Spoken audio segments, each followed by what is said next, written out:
دو چیزیں عام اخلاقیات میں سے، وَلَا تُصَعِّرْ خَدَّكَ لِلنَّاسِ، اپنے گال پھلا کر نہ رکھو لوگوں کے سامنے، اس لیے کہ جو شخص اس مقام پر پہنچ گیا ہے اب اس پر شیطان کا حملہ ایک ہی ہو سکتا ہے، اور وہ یہ کہ تکبر پیدا ہو جائے،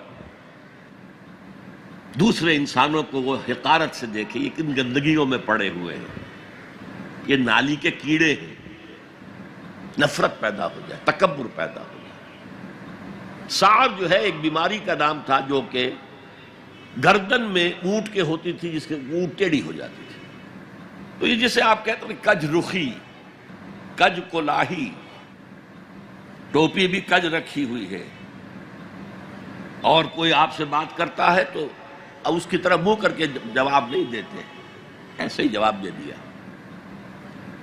حضور کے بارے میں آتا ہے کہ کوئی بھی شخص اگر آپ سے بات کرتا تھا آپ پورے اس کی طرف مڑ کر اس کی بات سنتے تھے، یہ نہیں کہ بے اعتنائی کے ساتھ بس بات سننی نہیں۔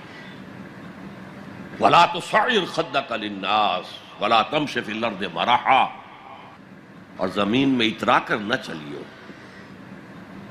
اکڑ کر نہ چلیو۔ ان اللہ لا يحب كل مختال فخور،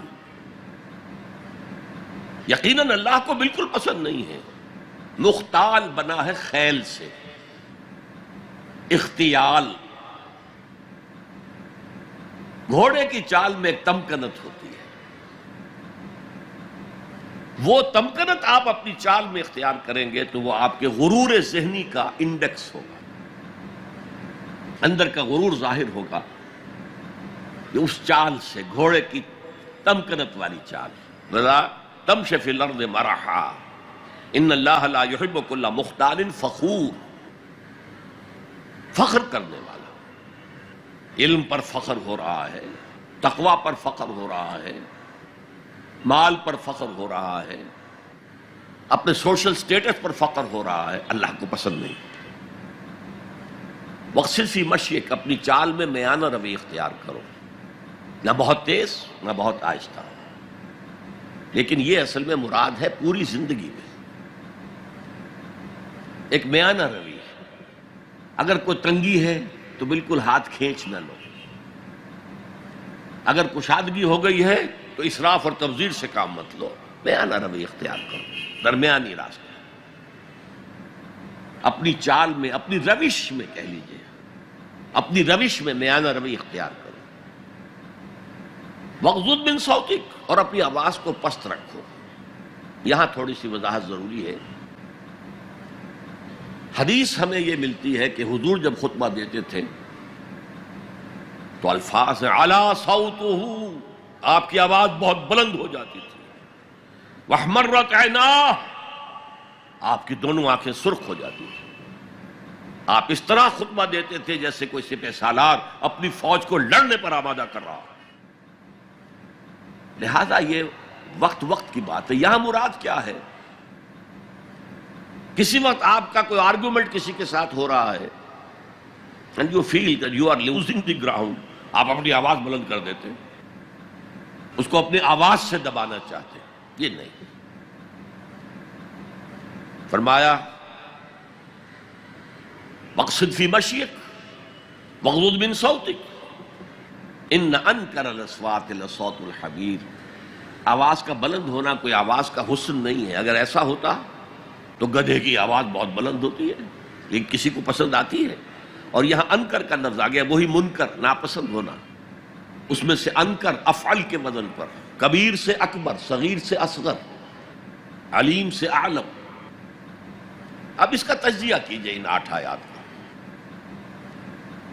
اگر تو یہ کسی نبی کے امتی ہوتے تو اس کا بھی نام لیتے، اس کا بھی اتباع کرو، سنت کو مضبوطی سے پکڑو، جیسے شیخ عبد القادر جیلانی کی وصایا ہے جو انہوں نے اپنے بیٹے کو کی، شاہ ولی اللہ دہلوی کی وصایا ہے۔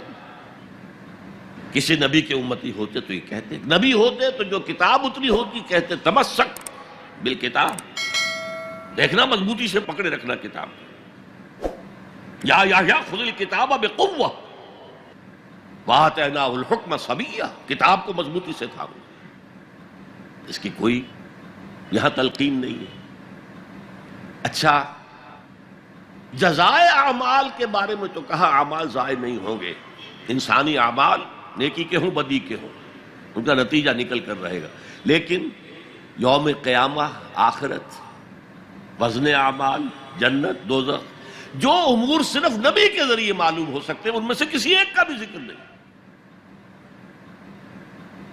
لہذا نہ وہ کسی نبی کے امتی تھے نہ خود نبی تھے، صرف فطرت، عقل سلیم، فطرت سلیمہ کی روشنی میں جہاں تک انسان پہنچ سکتا ہے اس کو یہاں بیان کر دیا گیا۔ اب نوٹ کیجئے ایک نقطہ، سورہ فاتحہ جو ہماری نماز کا جزو لازم ہے، اس میں یہی بات آپ کو ملے گی۔ ایسا شخص ہے جو پڑھ رہا ہے الحمدللہ، وہ کہہ رہا ہے حمد، الحمدللہ رب العالمین، کل شکر، کل ثنا اللہ کے لیے ہے جو تمام جہانوں کا رب ہے، الرحمن الرحیم، مالک یوم الدین، ایاک نعبد و ایاک نستعین۔ اب اہدنا الصراط المستقیم جو کہہ رہا ہے وہ کاہے کے لیے کہہ رہا ہے؟ یہ کس شخص کو ریپرزینٹ کیا جا رہا ہے؟ کون ہے یہ؟ کس کی دعا یہاں نقل کی جا رہی ہے؟ یہاں قل بھی نہیں ہے، ورنہ آخر میں قل اعوذ برب الفلق، قل اعوذ برب الناس، وقل رب زدنی علما، یہاں تو نہیں ہے۔ اور یہ پورے قرآن مجید کی ام الکتاب، الفاتحہ، الشافیہ، الکافیہ، ام الکتاب، یہ اس کا اصل مخاطب نوٹ کیجئے، قرآن مجید کا اصل مخاطب وہ سلیم الفطرت اور سلیم العقل انسان، جن کے اندر نیکی بدی کا شعور بھی موجود ہو، جو نیکی کی راہ پر چلنا چاہیں اور بدی سے بچنا چاہیں، وہ جو یہاں آیا، پھر وہ اللہ سے عہد کر کے اللہ تیری ہی بندگی کریں گے، پرستش کریں گے، تیرا شکر کا حق یہی ہے کہ تیری بندگی کریں، تیرا ہر حکم مانیں۔ البتہ یہ کام بہت مشکل ہے، زندگی کے ہر معاملے میں تیرا حکم ماننا آسان نہیں، لہذا تجھ ہی سے مدد چاہتے ہیں، ایاک نعبد و ایاک نستعین۔ جیسے کہ حضور ہر نماز کے بعد دعاؤں جو مانگتے تھے ان میں سے اللہم اعنی علی ذکرک و شکرک و حسن عبادتک، اے اللہ میری مدد فرما کہ میں تیرا ذکر کر سکوں، تیرا شکر ادا کر سکوں، کما حقک، جیسا کہ تیرا حق ہے، اور حسن عبادت کا حق ادا کر سکوں۔ اب وہ ہدایت جو مانگی جا رہی ہے وہ انفرادی بھی معاملات ایسے ہوتے ہیں کہ جن میں انسان گھبرا جاتا ہے کہ یہ نیکی ہے یا بدی ہے۔ حضور نے فرمایا الحلال بین الحرام بین وبینہما مشتبہات، یہ جو درمیان میں آدمی کھڑا ہو جاتا ہے ٹھٹک کر، اور پھر سب سے بڑھ کر نظام اجتماعی، اس تک عقل رہنمائی نہیں کر سکتی۔ عقل انسانی مجبور ہے کہ گھٹنے ٹیک کر اللہ سے دعا کرے اہدنا الصراط المستقیم۔ یہ تین ڈائمنشنز ہیں عورت اور مرد کے درمیان، توازن، حقوق اور فرائض کا، سرمایہ اور محنت کے درمیان توازن، اور جو بھی حکام وقت ہوں اور عوام ان کے درمیان توازن، یہ انسان کے لیے ممکن نہیں۔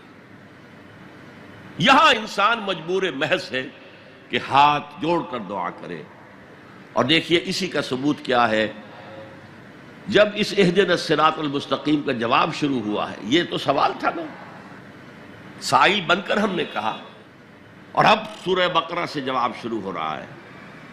دیکھو یہ ہدایت کی کتاب ہم تمہیں دے رہے ہیں، الف لام میم، ذالک الکتاب لا ریب فیہ ھدی للمتقین، یہ ہدایت ہے صرف ان کے لیے جو بچنا چاہتے ہیں۔ جسے کانٹ نے کہا ہے مورل لا ود ان، اس نے کہا کہ وجود ہستی کے دو دلیلیں ہیں سب سے بڑی، the starry heavens above and the moral law within. ہمارے اندر مورل لا ہے، یہ اچھا ہے یہ برا ہے، یہ خیر ہے یہ شر ہے، یہ مورل لا ہے اندر۔ جن کا یہ مورل لا فطرت کی صحت و سلامتی کی بنیاد پر برقرار ہے، جو تمیز کرتے ہیں بھلائی اور برائی میں، ان کے لیے ہدایت ہے۔ اولاً وہی آتے ہیں سلیم الفطرت لوگ، ابو بکر اور عثمان رضی اللہ تعالی عنہما، والذین اتبعوہم بإحسان، پھر کچھ لوگ ان کے پیچھے پیچھے بھی آتے ہیں۔ ایک نمونہ دیکھ لیا، کچھ لوگ بڑھ رہے ہیں، یہ دوسرے درجے کے لوگ ہیں۔ قرآن مجید میں درجہ بندی بیان کی گئی ہے، السابقون الاولون من المہاجرین والانصار والذین اتبعوہم بإحسان رضی اللہ عنہم ورضوا عنہ۔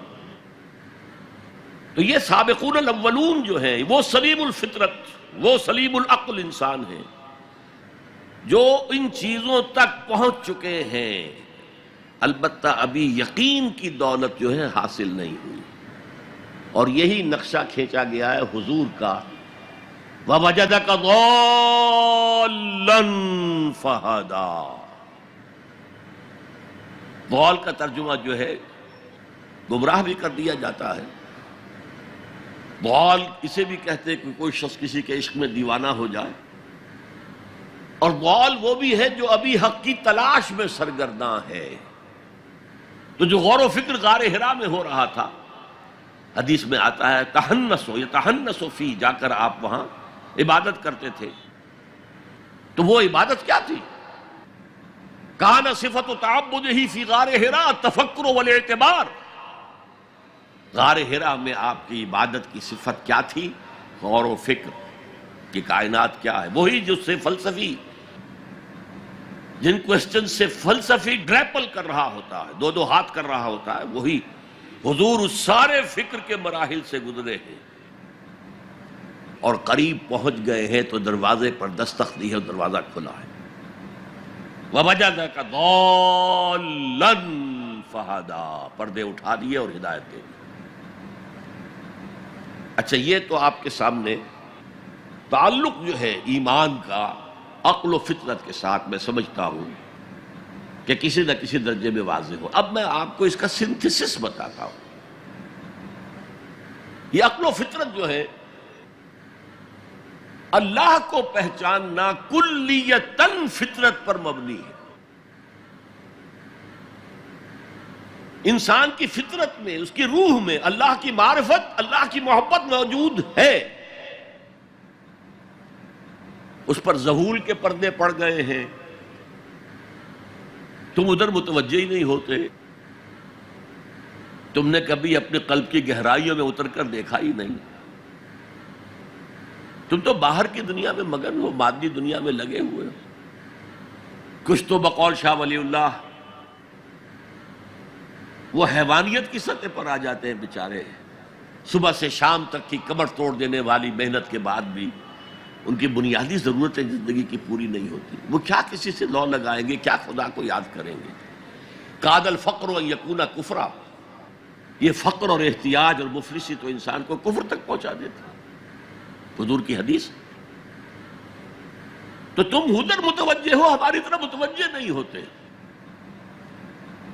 حضرت ابراہیم کا قول کیا تھا؟ انی وجہت وجہی للذی فطر السماوات والارض حنیفا وما انا من المشرکین، اور یہ نماز کا افتتاح بھی ہے، انی وجہت وجہی، میں نے اپنا رخ سیدھا کر لیا ہے اللہ کی طرف، حنیف یکسو ہو کر، دائیں بائیں کوئی میری توجہ نہیں جا رہی۔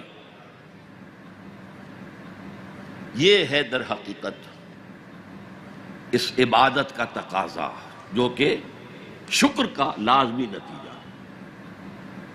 اب اس کا سنتھیسس دیکھیے، میں نے کہا کہ سب سے پہلے ایمان باللہ وہ کلیتاً فطرت پر ہے، اسی لیے کانٹ نے یہ ثابت کیا، ایک کریٹیک آف پیور ریزن اس کی کتاب، جس نے ہنگامہ پیدا کر دیا تھا پورے یورپ میں۔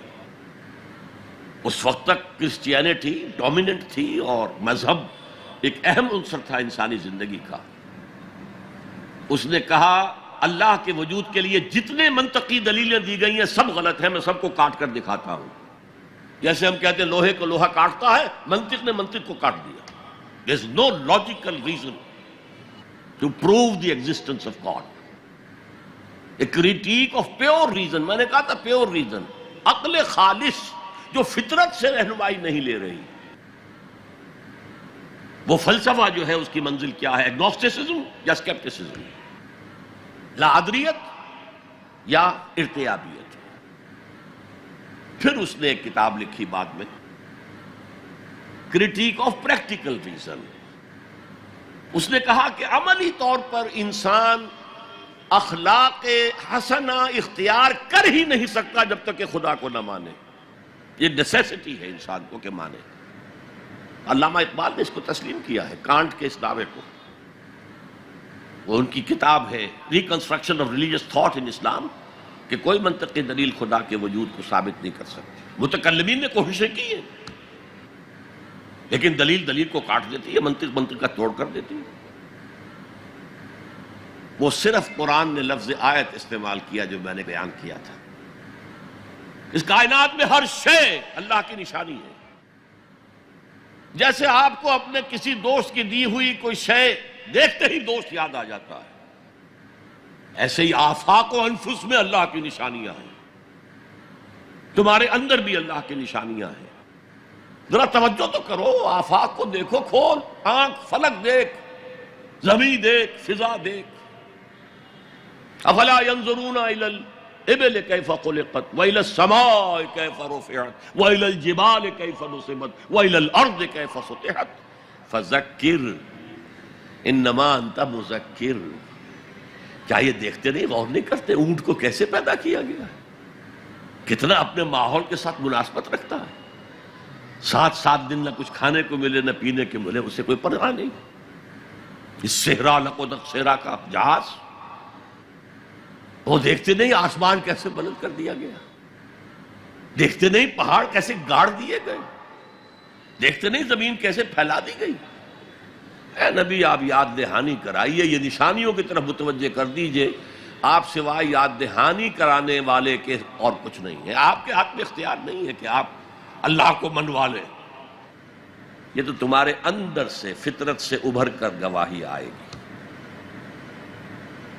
اب دیکھیے اس کے لیے آیت، جسے میں یہ قرآن مجید کی طویل آیات میں سے، جیسے آیت البر ہم نے پڑھی تھی، ان فی خلق السماوات والارض واختلاف اللیل والنہار والفلک التی تجری فی البحر بما ينفع الناس وما انزل اللہ من السماء من ماء فاحیا به الارض من بعد موتها وبث فیہا من کل دابۃ وتصریف الریاح والسحاب المسخر بین السماء والارض لآیات لقوم یعقلون. یقیناً آسمان اور زمین کی تخلیق میں، رات اور دن کے الٹ پھیر میں، اس کشتی یا جہاز میں کہ جو ایسا سامان لے کر چل رہی ہوتی ہے جو لوگوں کو نفع پہنچاتی ہے، اور وہ جو اللہ نے آسمان میں سے پانی اتارا اور اس سے زمین کو اس کی موت کے بعد زندہ کر دیا، اور زمین میں پھیلا دیے ہر طرح کے جاندار، اور یہ ہواؤں کا چلنا، اور یہ بادل جو مسخر ہے زمین و آسمان کے مابین، ان میں سے ہر ایک نشانی ہے، پہچانو. کیا مطلب؟ تم نے کسی مصور کی تصویر دیکھی، تعریف تصویر کی کرتے ہو یا مصور کی کرتے ہو؟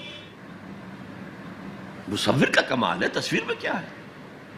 ہاں وہ اپنے منہ سے بول رہی ہے، اپنی زبان حال سے اپنے بنانے اپنے مصور کی تعریف کر رہی ہے. تو کائنات کا ذرہ ذرہ اللہ تعالیٰ کی نشانیوں پر ہے. شیخ سعدی نے کہا، بڑا پیارا شعر ہے، برگ درختان سبز در نظر ہوشیار ہر ورق دفترست از معرفت کردگار. یہ جو سبز درختوں کے پتے ہیں، ایک نگاہ ہوشیار جو کہ ان کی حقیقت کو پہچان سکے، اس کے نزدیک ہر پتا معرفت کردگار کا ایک بہت بڑا دفتر ہے.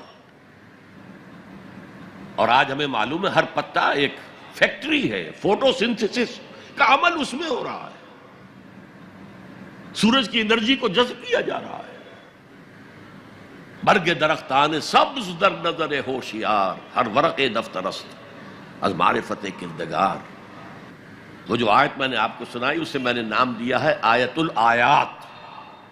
اتنی آفاقی آیات کسی اور آیت میں جمع نہیں کی گئی جتنا بڑا گلدستہ ہے یہاں۔ ان فی خلق السماوات والارض واختلاف اللیل والنہار والفلک التی تجری فی البحر بما ينفع الناس وما انزل اللہ من السماء من ماء فاحیا به الارض بعد موتها وبث فیہا من کل دابۃ وتصریف الرياح والسحاب المسخر بین السماء والارض لآیات لقوم یعقلون۔ دوسری طرف تمہارے اندر بھی ہے سنوریہم آیاتنا فی الآفاق وفی انفسہم۔ بے دل نے خوب کہا تھا، یہ چوٹی کے شعراء میں سے رہے ہندوستان کے، یہاں تک کہ غالب کو کہنا پڑا کہ طرز بے دل میں ریختہ لکھنا اسد اللہ خان قیامت ہے۔ آسان نہیں ہے طرز بے دل میں اردو میں شاعری کرنا، وہ فارسی کے شاعر تھے۔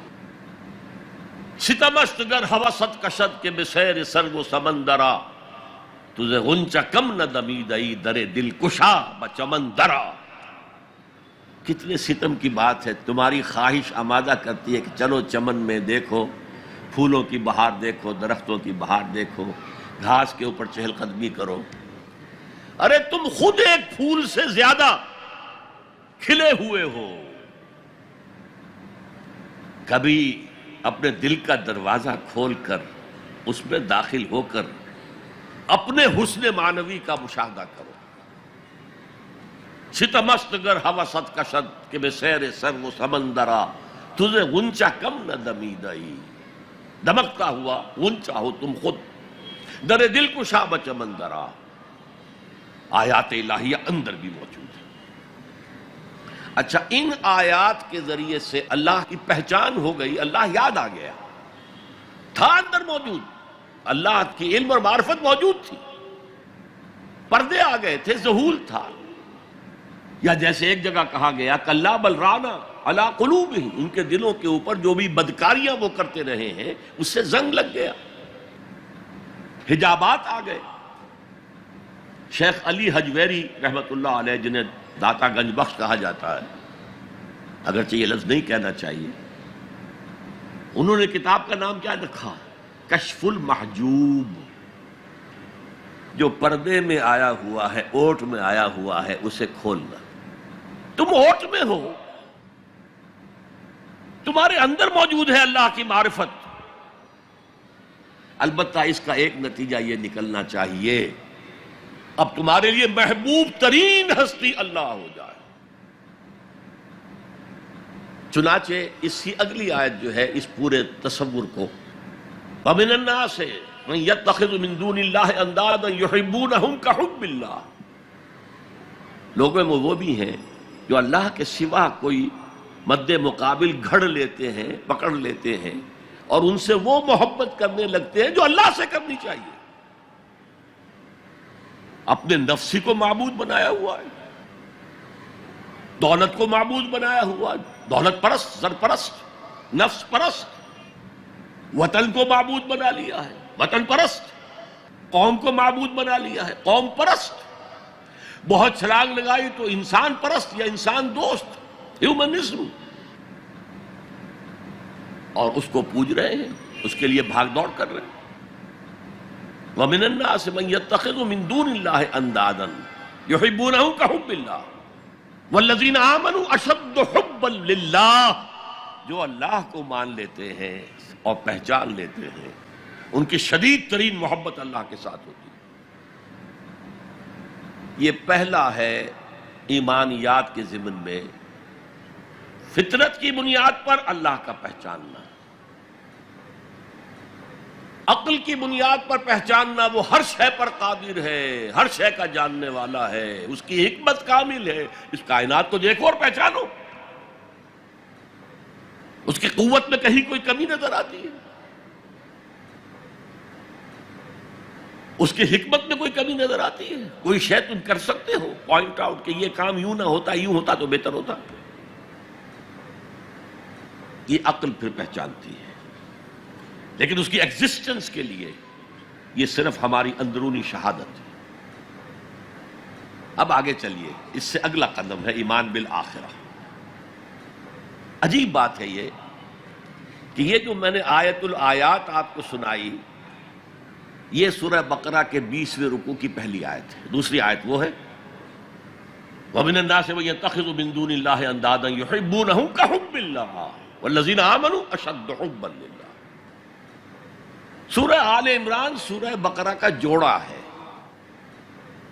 اس کے بھی 20ویں رکوع کی آیت یہی ہے، لیکن مختصر، طویل تو آ چکی ہے بات وہاں، اب یہاں وہ مختصر ان فی خلق السماوات والارض واختلاف اللیل والنہار لآیات لأولی الالباب، یقیناً آسمان اور زمین کی تخلیق میں اور رات اور دن کے الٹ پھیر میں نشانیاں ہیں اولو الالباب، عقل مندوں کے لیے۔ لب کہتے ہیں کسی چیز کا اصل مغز، لب لباب، ہماری پوری گفتگو کا لب لباب یہ ہے۔ تو انسان کے لیے عقل سب سے بڑی شے ہے، ہمارے حیوانی وجود کی سب سے اونچی شے کیا ہے؟ عقل ہے۔ تو وہاں کہا تھا لآیات لقوم یعقلون، یہاں کہا لآیات لأولی الالباب، they are equal۔ القرآن یفسر بعضہ بعضا۔ اگلی آیت دیکھیے، اگلا قدم، اللہ کو پہچاننے کے بعد اس کو یاد رکھو، مستحضر رکھو، اور حقیقت زندگی، حقیقت انسان، اس کی الجھی ہوئی ڈور کو سلجھانے کی کوشش کرو، مزید تفکر کرو، غور کرو آسمانوں اور زمین کی تخلیق میں۔ الذین یذکرون اللہ قیاما وقعودا وعلی جنوبہم ویتفکرون فی خلق السماوات والارض ربنا ما خلقت ھذا باطلا۔ یہ عقل ہے، وہ لوگ جو اللہ کو یاد رکھتے ہیں، بیٹھے ہوئے بھی، کھڑے ہوئے بھی، لیٹے ہوئے بھی، ہر حال، اسی کو کہتے ہیں ذکر کثیر، واذکروا اللہ کثیرا لعلکم تفلحون۔ اللہ ذہن میں رہے، موجود رہے، مزید اس گتھی کو سلجھاؤ، کیونکہ ڈور کا سرا ہاتھ میں آ گیا ہے۔ الجھی ہوئی ڈور کا سرا ہاتھ میں نہ آئے تو وہ سلجھے گی نہیں، ایک سرا ہاتھ میں آ گیا تو اب آپ اس کو سلجھا لیں گے۔ وہ پہلا سرا ہاتھ میں آ گیا، اللہ۔ اب اس اللہ کو ذہن میں مستحضر رکھتے ہوئے یتفکرون فی خلق السماوات والارض، آسمانوں اور زمین کی تخلیق میں وہ تفکر کرتے ہیں، غور کرتے ہیں، اور سوچ بچار کرتے ہیں، گہرائی میں اترتے ہیں، تو ایک حقیقت ان پر منکشف ہوتی ہے، ربنا ما خلقت ھذا باطلا سبحانک فقنا عذاب النار۔ اے اللہ، تو نے یہ سب کچھ بیکار اور بے مقصد پیدا نہیں کیا ہے، ہر شے میں حکمت ہے، ہر شے با مقصد ہے۔ سبحانک، تو پاک ہے اس سے کہ کوئی بے مقصد شے پیدا کرے یا کوئی بے مقصد کام کرے۔ بے مقصد کام کرنے والوں کو آپ کہیں گے پاگل ہیں۔ ربنا ما خلقت ھذا باطلا، ایک اور جگہ آیا ہے عبسا، تو نے یہ عبس پیدا نہیں کیا ہے، بیکار پیدا نہیں کیا ہے، بے مقصد پیدا نہیں کیا، ہر شے نتیجہ خیز ہے، ہر شے کے نتائج نکلتے ہیں، گھاس کا تنکا بھی بغیر حکمت کے نہیں ہے۔ تو آپ غور کریں اس کائنات میں اس کا رول کیا ہے، گھاس کے تنکے کا بھی رول ہے۔ سبحانک فقنا عذاب اللہ، اس سے ان کا ذہن منتقل ہوتا ہے آخرت کی طرف اور آخرت کے عذاب کی طرف۔ کیوں، کیسے؟ اب یہاں فطرت اور عقل کا پھر امتزاج آپ دیکھیں گے۔ عقل نے فیصلہ کیا یہاں کوئی شے بے مقصد نہیں، نتیجہ خیز ہے۔ فطرت کہتی ہے نیکی نیکی ہے، بدی بدی ہے، اور ہونا تو یہ چاہیے کہ نیکی کا صلہ نیک ملے، اچھا ملے، بدی کا صلہ برا ملے، عقل کہتی ہے۔ لیکن دنیا میں ہم دیکھتے ہیں کہ نیکوکار حلال کھانے والے بمشکل سوکھی روٹی کھا سکتے ہیں، استثناءات ہیں، لیکن عام معاملہ تو یہی۔ حرام خور، دھوکہ دینے والے، سودی کاروبار کرنے والے، ہیروئن کا کاروبار کرنے والے، منشیات کا کاروبار کرنے والے، انسان کے صفری جنسی جذبات کو بھڑکا کر آمدنی حاصل کرنے والے وہ عیش کر رہے ہیں. تو اصول تو یہ ہے کہ گندم از گندم پہ رویت جو سے جو، گندم سے گندم اگنی چاہیے، جو سے جو اگنا چاہیے. یہ کیا ہو رہا ہے یہاں؟ نیکوکاروں کو کیا ملا؟ نسل انسانی کا سب سے بڑا نیک انسان محمد صلی اللہ علیہ وسلم، اور کئی وقت کے فاقے آتے تھے. ان کی نیکی کا کوئی صلہ دیا جا سکتا ہے دنیا میں سوائے اس کے کہ ان پر درود پڑھیں؟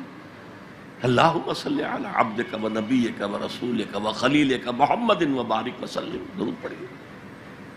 اور بدترین انسانوں کو آپ کیا سزا دے سکتے ہیں؟ ہٹلر نے اگر خودکشی نہ کی ہوتی تو آپ اگر فورسپ سے لے کر اس کا ایک ایک رواں نکالتے اور اس کے مسلز کا بھی ایک ایک جو ہے علیحدہ کر دیتے تو کیا اس کے جرائم کی سزا ہو جاتی؟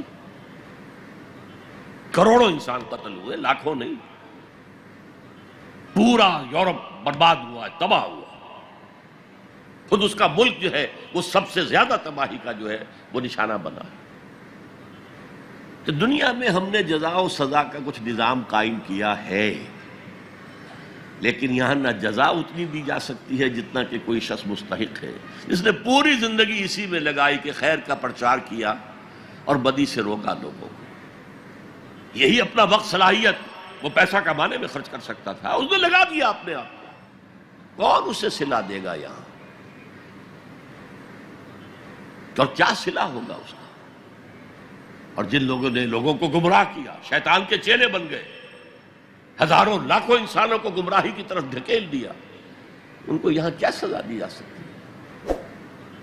لہذا ثابت ہوا یہ دنیا نامکمل ہے. ایک دنیا، ایک عالم اور ہونا چاہیے، اور وہ ابدی ہونا چاہیے تاکہ پوری بھرپور سزا ملے اور پورا بھرپور اجر دیا جا سکے. یہ ہے منطق اور عقل کا تقاضا. خیر و شر یہ فطرت ہے، فطرت. خیر خیر ہے، شر شر ہے. آج کل کی دنیا میں تو کہہ دیا جاتا ہے nothing is good or bad, only thinking makes it so. نہیں، نیکی نیکی ہے، بدی بدی ہے.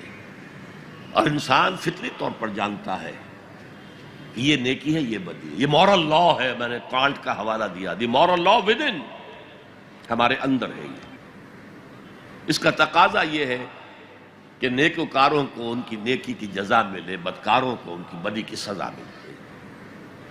وہ یہاں پورا نہیں ہوتا. اول تو مجرم پکڑے ہی نہیں جاتے، پھر رشوتوں کے دھندے ہیں، چھوٹ جاتے ہیں. ججوں کو خرید لیا جا سکتا ہے. بڑا جو ماہر وکیل ہے وہ جتنے گواہ کھڑے ہیں اس مجرم کے خلاف ان سب کو کاٹ دیتا ہے جرح کر کے. فرض کیجئے یہ سارے مرحلے طے کر لیے. میں نے مثال دی تھی، ایک بوڑھا آدمی ہے جس نے جوان کو قتل کر دیا. آج کل کیا ہوتا ہے کہ انگلی کی حرکت ہی ہے نا، پسٹل سے شوٹ کر دیا. اب آپ نے فرض کیجئے سارے مراحل طے کر کے اسے پھانسی کی سزا دے دی، تو کیا سزا بنی اس کی؟ وہ زندگی گزار چکا، کھا پی چکا، اپنے بچوں کو پال پوس چکا، وہ بچے اپنی اپنی جگہ پر ہیں، اس کی بیوی بھی یا بوڑھی ہے یا مر چکی ہے، اور اس نوجوان کا جوان بیوی جو ہے وہ بیوہ ہوئی ہے، چھوٹے چھوٹے بچے یتیم ہوئے. اور یہ بچے اب باپ کی شفقت اور باپ کی نگرانی سے سر پر سایہ نہیں رہا ہے باپ کا، اور ان کے آوارہ ہونے کا امکان بہت شدید ہے. وہ آوارہ ہوں گے تو کہاں کہاں تک ان کی آوارگی معاشرے کے اندر گندگی پھیلائے گی. انسان کے اعمال ایک وہ ہے جو وہ اپنی زندگی میں آگے بھیجتا ہے. میرے اور آپ کے اعمال جمع ہو رہے ہیں، کریڈٹ اور ڈیبٹ ہو رہا ہے، وہاں حساب کتاب ہو رہا ہے. ایک وہ اعمال کے اثرات ہیں جو ہم پیچھے چھوڑ کر جاتے ہیں، بما قدم واخر.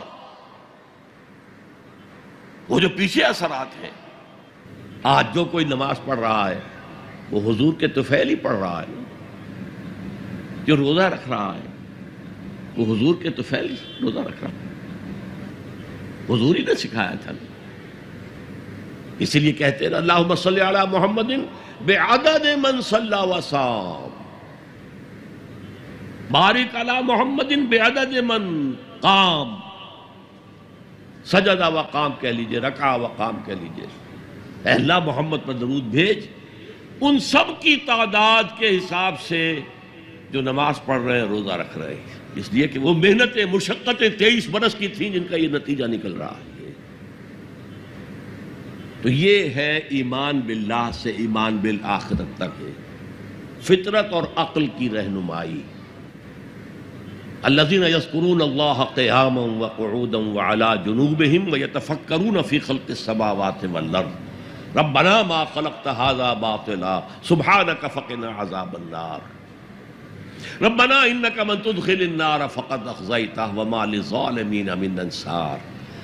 اے اللہ جن کو بھی تو جہنم میں داخل کر دے گا ان کو تو رسوا کر دے گا، وہ رسوا ہو جائیں گے، اور ایسے ظالموں کا کوئی مددگار نہیں ہوگا، کوئی تیرے فیصلے کو بدلنے والا نہیں ہوگا، کوئی تیری احتساب کے راستے میں حائل ہونے والا نہیں ہوگا، کوئی تیرے محاسبے کے رخ کو موڑنے والا نہیں ہوگا، کوئی مددگار نہیں۔ اب غور کیجئے، جو شخص یہاں پہنچ گیا ہے عقل اور فطرت کی رہنمائی میں، اس کے کان میں آواز آئی کہ وہ اللہ کا بندہ ہے جو کہہ رہا ہے ایمان لاؤ اپنے رب پر، والہانہ رجوع کرے گا کہ نہیں؟ دیکھنا تقریر کی لذت کہ جو اس نے کہا میں نے یہ جانا کہ یہی میرے دل میں تھا۔ اگلی آیت کیا ہے؟ ربنا اننا سمعنا منادیا ینادی للایمان، پروردگار ہم نے ایک منادی کرنے والے کی ندا سنی، وہ ایمان کی ندا لگا رہا تھا، ایمان کی صدا بلند کر رہا تھا، ان آمنوا بربکم، اپنے رب پر ایمان لاؤ، فآمنا۔ یہاں میں تھوڑا سا آپ کو بتا دوں کہ ایمان کے لفظی معنی کیا ہے اور ایمان کے اصطلاحی معنی کیا ہے۔ ایمان بنا ہے امن سے، امن یا امنو، اس کے معنی خود امن میں ہونا، آمنن یہ اس کا اسم فاعل ہے جو امن میں ہے، آمن یومنو یہ فعل متعدی ہے، کسی کو امن دینا، اور اس کا اسم فاعل ہے مؤمن، امن دینے والا، اور اللہ کا نام ہے المومن، وہ امن دینے والا ہے، دی پیس گیور، شانتی دینے والا ہے، اطمینان دینے والا ہے۔ اچھا، جیسے انگریزی میں ہے ورب کے بعد پروپوزیشن سے مفہوم بدلتا ہے، عربی میں بھی ہے، لیکن انگریزی اور عربی میں فرق یہ ہے کہ وہاں مفہوم اتنی دور چلا جاتا ہے کہ اس کا اصل روٹ سے کوئی تعلق نہیں رہتا، یہاں یہ نہیں ہے، یہاں درخت کی برانچنگ ہو جائے گی، شاخیں ہوں گی، لیکن جڑ سے جو اصل سے حرفی روٹ ہے، جو مادہ ہے امن، اس سے تعلق منقطع نہیں ہوگا۔ انگریزی میں ٹو گیو کے معنی کچھ اور ہے، ٹو گیو اپ، کوئی تعلق ہے گیو اپ اور گیو میں؟ ٹو گیو ان کوئی تعلق ہے گیو میں اور گیو ان میں؟ مفہوم بدل گیا کہ نہیں؟ تو گیو اپ کسی چیز کو دے دینا، چھوڑ دینا، دفع کرنا، کوئی جد و جہد تھی ترک کر دی، گیو اپ، گیو اپ۔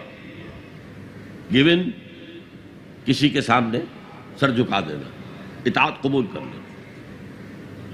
عربی میں ایمان کے ساتھ اگر بے لگ جائے، با، عربی میں اسے با کہیں گے، یا لام لگ جائے تو اس کے معنی ہے کسی کی تصدیق کرنا۔ آمنا بہی، اس نے اس کی تصدیق کی، یہ گہری تصدیق ہوتی ہے وثوق کے ساتھ۔ آمن لہو، اس کی تصدیق کی، لیکن یہ سرسری تصدیق ہوتی ہے، لام کے ساتھ سرسری، اور بے کے ساتھ بڑے گہرے یقین اور وثوق کے ساتھ تصدیق کرنا۔ اب دیکھیے امن سے کیا تعلق رہا؟ کسی شخص نے آ کر کوئی خبر دی، آپ نے مان لی تو امن ہے، آپ نے کہا جھوٹ بول رہے ہو، شروع ہو گیا کانفلکٹ. آپ نے اس کی بات مان لی, کوئی جھگڑا نہیں. کسی نے آ کر کوئی دعویٰ کیا میں نے یہ کیا ہے, جھوٹ بولتے ہو, کچھ نہیں کیا تم نے, خام خواہ کو. لیکن اگر مان لے کہ ہاں تمہارا دعویٰ ٹھیک ہے, ہم قبول کرتے ہیں, تو امن ہے, امن دے دیا آپ نے اس کو. یہ تو لغوی بحث ہو گئی. امن کا مادہ امن, امن یا منو ثلاثی مجرد میں امن میں ہونا, آمن اس سے اس میں فاعل, آمن یومنو ایمانن باب فعال, کسی کو امن دینا اس میں فاعل مومن, المومن اللہ کا نام. ایمان کے ساتھ با یا لام لگ گیا تو تصدیق, با کے ساتھ ہے تو گہری تصدیق, وثوق کے ساتھ تصدیق, اور لام کے ساتھ ہے تو سرسری سی تصدیق. اب ایمان کا اصطلاحی مفہوم کیا ہے؟ تصدیق بما جاء بہ النبی صلی اللہ علیہ وسلم. ایمان کا تعلق رسول کے دعوے سے ہے, نبوت کے دعوے سے ہے, اس کی تصدیق کر دینا ایمان ہے, اور جو کچھ وہ بتا رہا ہے اس کو ماننا ایمان ہے. تصدیق بما جاء بہ النبی صلی اللہ علیہ وسلم, یہ تصدیق ہے. جو خبریں بھی وہ دے رہے ہیں صحیح ہے, وہ عالم آخرہ کی خبریں دے رہے ہیں, وہ عالم برزخ کی خبریں دے رہے ہیں, وہ اور خبریں دے رہے ہیں, آئندہ کی پیشن گوئیاں کر رہے ہیں, آئندہ کے حالات کی, سب کی تصدیق.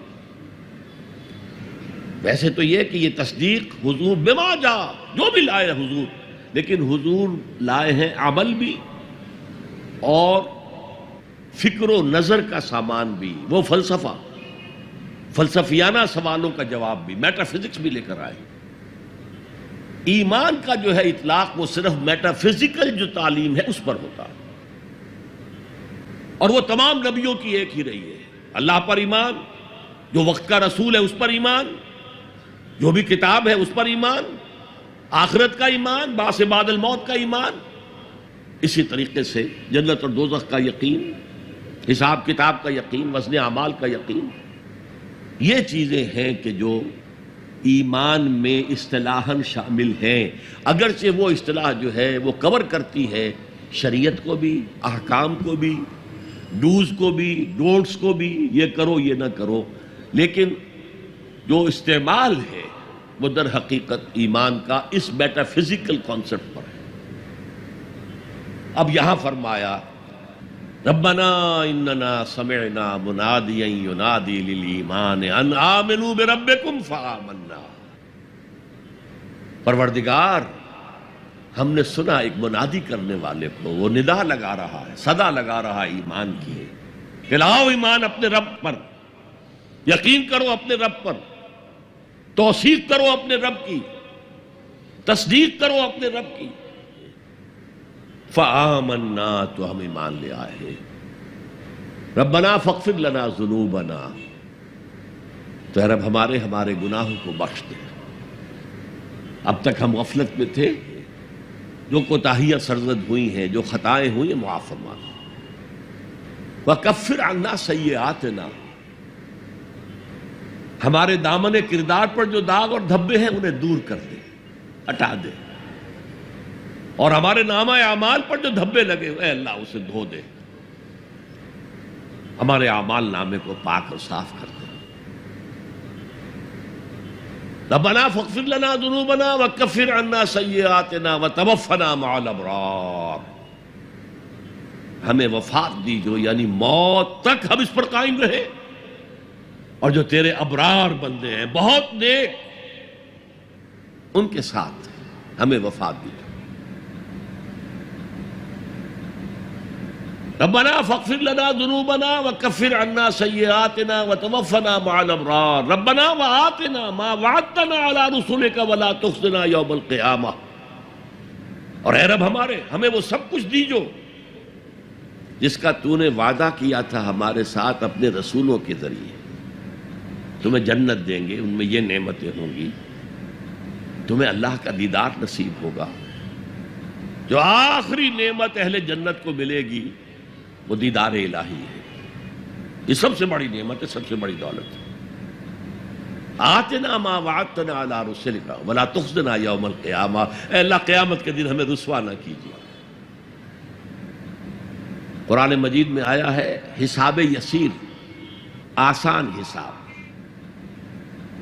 اللہم حاسبنا حسابا یسیرا، اے اللہ ہم سے آسان حساب لیجیے۔ اور وہ آسان حساب حضور نے فرمایا کیا ہوگا؟ بس مقدمے کی فائل پیش ہوگی، سرسری سا اللہ نگاہ ڈالیں گے اور بس فارغ جاؤ۔ تو اے پروردگار ہمیں دیجو وہ سب کچھ جس کا تو نے ہم سے وعدہ کیا اپنے رسولوں کی وساطت سے۔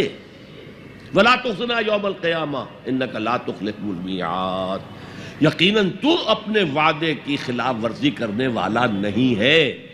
ہمیں اندیشہ ہے کہ ہم ان وعدوں کا مصداق بن سکیں گے کہ نہیں، تو اپنے وعدے کے خلاف کرنے والا نہیں ہے، لیکن یہ کہ ان وعدوں کا مصداق بننا، ان وعدوں کا مستحق قرار پانا جو ہے، ہمیں اگر شک ہے تو اس میں ہے۔ انک لا تخلف المیعاد، ہمیں کوئی اندیشہ نہیں ہے کہ تو اپنے وعدے سے پھر جائے گا۔ اب یہ لوگ اس طریقے سے سلیم الفطرت سلیم العقل انسان، فطرت کے اشاروں اور عقل کی رہنمائی میں سفر کرتے ہوئے یہاں تک پہنچے، اور پھر نبی کی آواز پر انہوں نے لبیک کہا۔ ان کی سیرت و کردار کا نمونہ کیا ہے؟ یہ لوگ وہ نہیں ہو سکتے جو ایمان لانے کے بعد گھروں میں بیٹھ رہے ہیں، ان میں آگ بھر گئی ہے۔ اب وہ اللہ کے دین کے لیے، اس دعوت کو پھیلانے کے لیے تن من دھن لگا رہے ہیں۔ لہذا اس دعا کا جو جواب، یہ بڑی عظیم دعاؤں میں سے ہے، اور سورہ بقرہ اور سورہ آل عمران کے جوڑے ہونے کی ایک علامت یہ بھی ہے، جیسے دونوں کا آغاز الف لام میم سے ہوتا ہے، دونوں کے شروع میں قرآن کی عظمت کا بیان ہے، دونوں کے اختتام پر عظیم دعائیں ہیں۔ ربنا لا تؤاخذنا ان نسینا او اخطانا، بڑی لمبی دعا ہے۔ یہاں پر بھی یہ 3 آیتیں ہیں، لیکن فرمایا فاستجاب لهم ربهم، ان کے رب نے ان کی دعا قبول کر لی۔ انی لا اضیع عمل عامل منکم، کہ میں تم میں سے کسی عمل کرنے والے کے کسی عمل کو ضائع کرنے والا نہیں ہوں، من ذکر او انثی، چاہے وہ مرد ہو چاہے عورت۔ یہاں یہ مساوات مرد و زن کا جو قرآنی نظریہ اس کو سمجھ لیجیے۔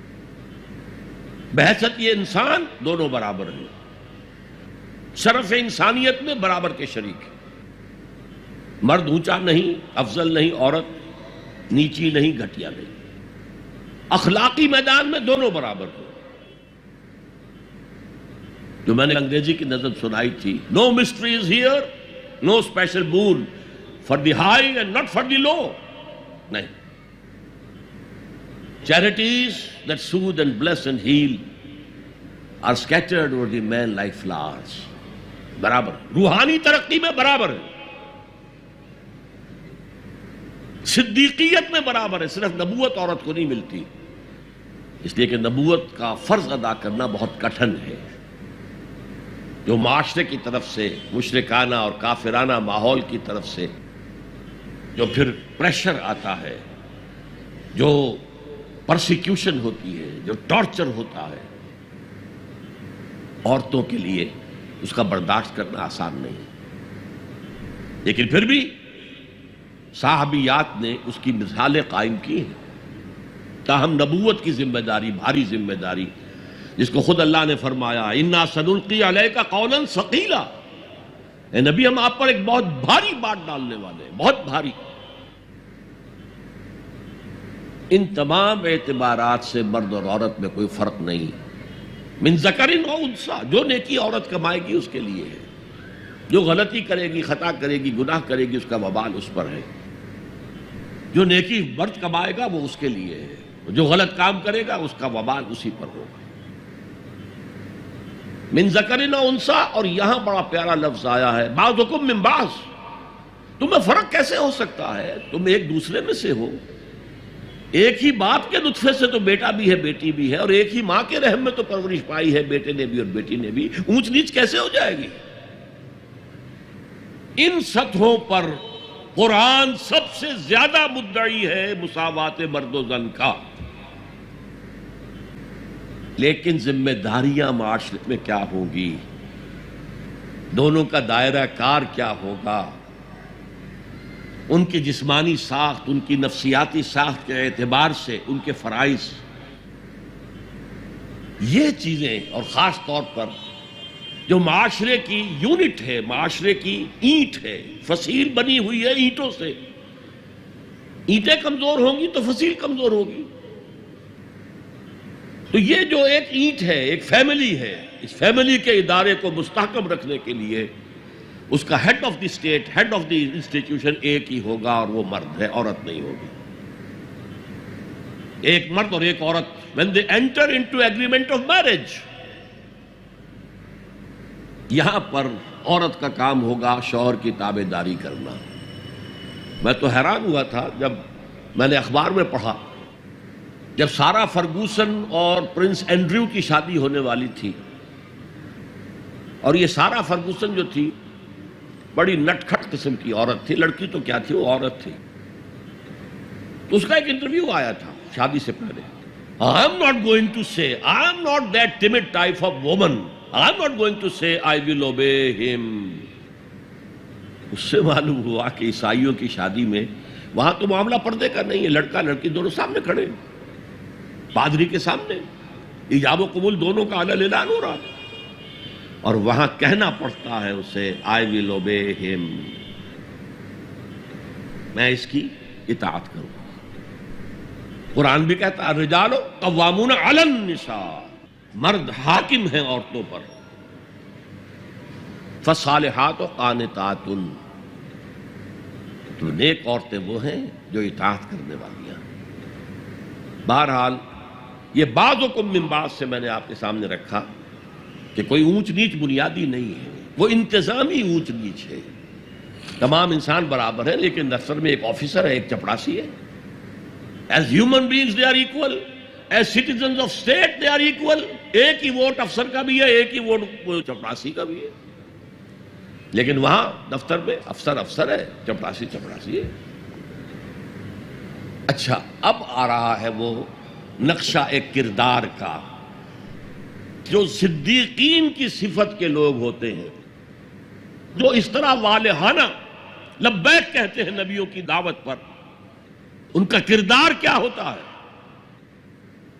فالذین ہاجروا واخرجوا من دیارہم وأوذوا فی سبیلی وقاتلوا وقتلوا لأکفرن عنہم سیئاتہم ولأدخلنہم جنات تجری من تحتہا الانہار ثوابا من عند اللہ واللہ عندہ حسن الثواب۔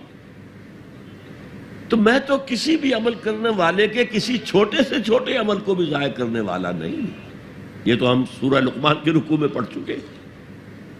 کجا وہ لوگ جنہوں نے ہجرت کی اللہ کی راہ میں گھر بار چھوڑ کر اور اہل و عیال کو چھوڑ کر،